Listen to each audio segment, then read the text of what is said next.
Okay, guys, I'm back with Lulu and the Brontosaurus.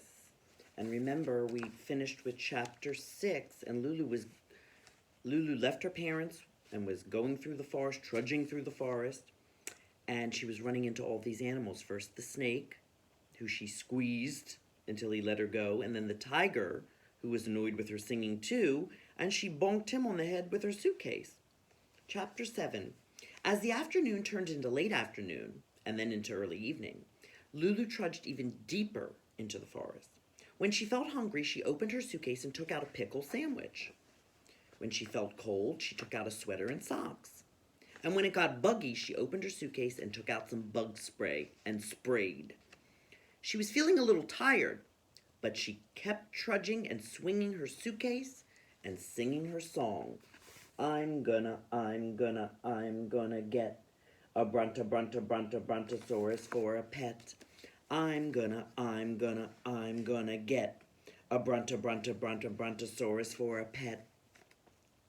Now, a big black bear who liked listening to the music the insects make in the early evening couldn't hear the insect song because Lulu's was louder. Plus, a lot of insects were deader because Lulu kept on spraying them with her spray.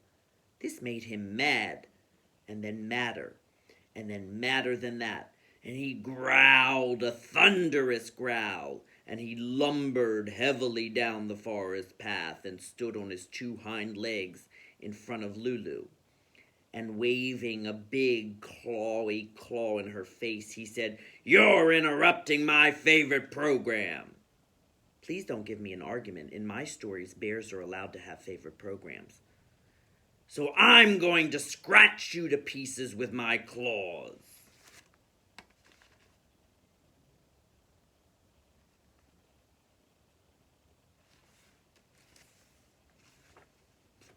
Lulu glared at the big black bear and put her hands on her hips. "Nobody's scratching me," she told the bear, and then she jumped as high as she could in the air. And then she landed as hard as she possibly could on his foot. The bear yelled, "Ow!" and went limping away as fast as a bear could limp with one stomp foot. And after shaking some broken bear toenails off the bottoms of her bear stomping shoes, Lulu went trudging deeper into the forest.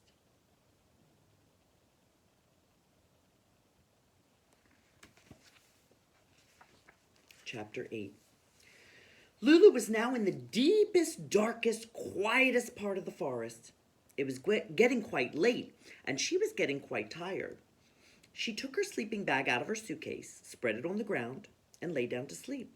But before she slept, she sang her song once more. I'm gonna get a Brontosaurus for a pet. I'm gonna get a Brontosaurus for a pet.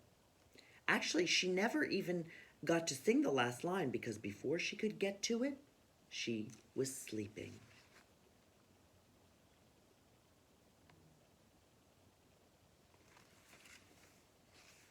Chapter 8 and 1/2.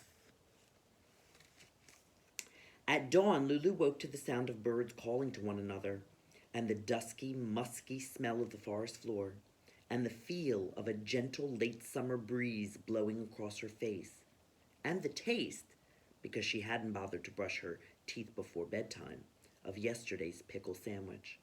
She also woke to the sight of something so huge, so enormous, so utterly gigantic that she thought, no, she was sure that she was still dreaming.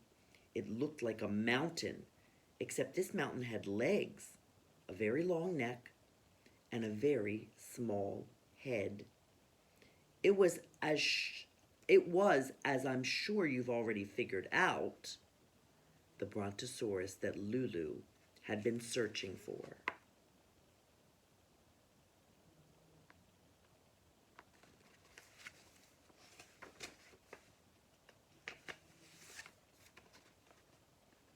Look at this picture. See the Brontosaurus's feet? Chapter 9. Lulu closed, then opened, then closed, then opened her eyes again, and decided she wasn't dreaming after all.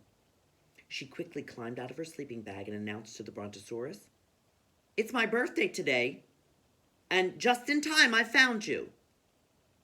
"No, I found you," the Brontosaurus told Lulu, "and I'd like to wish you a very happy birthday." "Oh, it will be very happy," Lulu said to the Brontosaurus, "because she patted his ankle because his ankle was as high as she could reach, "you're the pet I'm getting for my birthday." The Brontosaurus bent down his neck so his face was close to Lulu's, and he looked at her back to front and head to toes, sniffing at her carefully with his Brontosaurus nose and making a rumbling noise. Nobody knows how dinosaurs sound, but in my story they rumble. And slowly nodding his pin-headed head.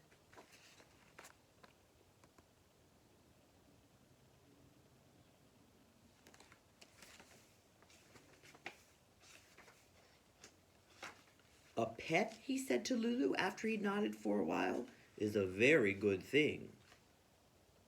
"A very, very good thing," Lulu replied. She opened up her suitcase and went digging around inside, and she pulled out a white leather collar, which she fastened around the Brontosaurus's neck. "Now I'll just attach this leash." She dug some more and found a long, long leash in her suitcase. "And I'll take you home with me." Lulu attached the leash to the collar, feeling so pleased with herself that she sang a whole new Brontosaurus song. "I got it, I got it, I got what I wanted to get. A Brontosaurus for a pet. I got it, I got it, I got what I wanted to get. A Brontosaurus for a pet."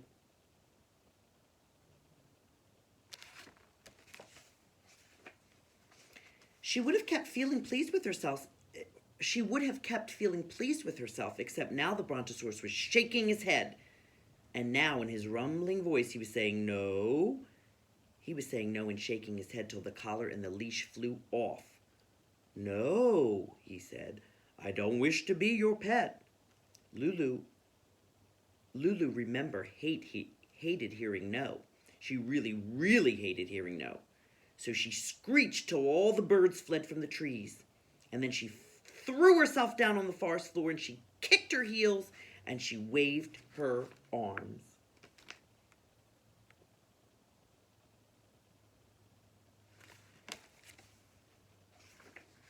The Brontosaurus waited patiently, without saying one more word, until she had stopped with the screeching and kicking and waving. "Finished now?" he quite politely asked. "Maybe I am," Lulu said, "and maybe I'm not. It all depends."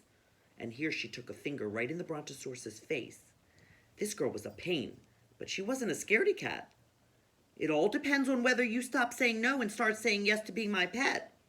The Brontosaurus shook his head no some more. Lulu thought about screeching and so forth some more, but instead she said in a very snippy voice, "Now listen here. You were the one who said to me just a minute ago that, and I quote, 'A pet is a very good thing.'"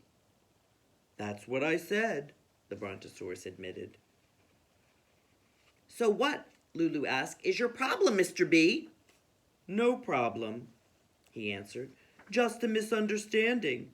Because when I said that a pet is a very good thing, I didn't mean I wanted to be your pet. I meant that you'd be a very good pet for me."